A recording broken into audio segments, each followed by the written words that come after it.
নমস্কার সবাইকে, পুটির রান্নাঘরে আপনাদের স্বাগত। এখানে আমি রুই মাছ আগে থেকে ভেজে রেখে দিয়েছি। তো ভাজা হয়ে গেছে, এবার কড়াইতে একটু তেল দেবো, দিয়ে বড়িটা ভেজে নেব। আমি এখানে বানাবো ডালের বড়ি দিয়ে, আলু দিয়ে রুই মাছের ঝোল।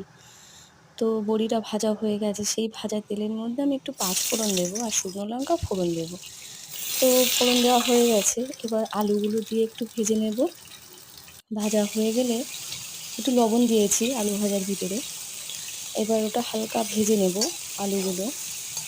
তো ভাজা হয়ে গেছে, এবার একটু কুচিয়ে রেখেছিলাম আগে থেকে পেঁয়াজ, গোটা দুটো পেঁয়াজ আমি কুচিয়ে রেখেছি।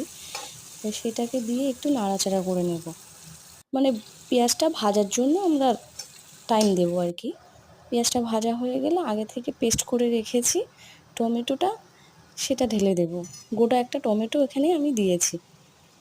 তো টমেটোর থেকে তেল ছাড়লে তারপরে আমি বেসিক যে মশলাগুলো থাকে সেগুলো দেব।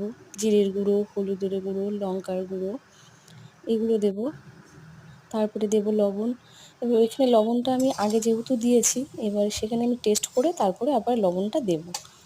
তো ভালো করে মশলাটা কষানো হয়ে গেছে, এবার কাঁচা লঙ্কা চিরে আমি একটু দিয়ে দেব। তো কাঁচা লঙ্কা দিয়ে আমি একটু কষিয়ে নিয়েছি, তারপরে গরম জল করে দিয়েছি। তো ঝোলটা ফুটে উঠলে তারপরে মাছগুলো আর ভেজে রাখা বড়িগুলো দিয়ে দেব। এইভাবে বানিয়ে খেয়ে দেখবেন, আশা করি খুব ভালো লাগবে। রান্না হয়ে গেছে আমার, বেশ ভালো লাগলো।